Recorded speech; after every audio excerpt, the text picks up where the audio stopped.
লিগের 25-26 সিজনের সবচেয়ে রোস্ট টিম হচ্ছে ওলভস ইউনাইটেড। কেন বলছি? তারা 25-26 সিজন এখন পর্যন্ত একটা ম্যাচও জিততে পারেনি। 2 পয়েন্ট নিয়ে তারা টেবিলের তলানিতে অবস্থান করছে এবং তারা প্রিমিয়ার লিগ থেকে রিলিগেশনের পথে। তো ওলভস ইউনাইটেড যখন 25-26 সিজন শুরু করে তখন তাদের আগের কোচ পিটার ভেরেরিয়াকে স্যাক করে দেয়, স্যাক করে নতুন কোচ নিয়োগ দেয় রব এডওয়ার্ডস নামে। তো অনেক আশা ছিল যে নতুন ভালো কিছু হবে, কিন্তু কিছুই হলো না। ফরওয়ার্ডদের মাঝে গোল করার ব্যর্থতা স্পষ্ট দেখা যাচ্ছে এবং তাদের মাঝে গোল করার যে আত্মবিশ্বাস সেটাও আর পরিলক্ষিত হচ্ছে না।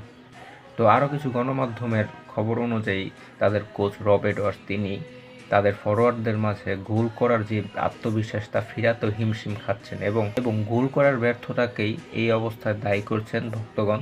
তো এর মাঝে কিছুটা আশার আলো দেখা যাচ্ছে যে কালকেও তারা লিভারপুলের সাথে গোল স্কোর করেছে এবং আগের ম্যাচে আর্সেনালের সাথে হারলেও তারা গোল স্কোর করেছে। ভক্তদের দাবি, হ্যাঁ, ফরওয়ার্ডদের মাঝে আত্মবিশ্বাস আবার ফিরে আসছে। তো এখনও অর্ধেক সিজন বাকি আছে। ওলভস ইউনাইটেড কি বাকি ম্যাচগুলোতে ভালো করে তাদের রেলিগেশন আটকাতে পারে নাকি দেখা যাক। তো আপনাদের মতামত কমেন্টে জানিয়ে দিন।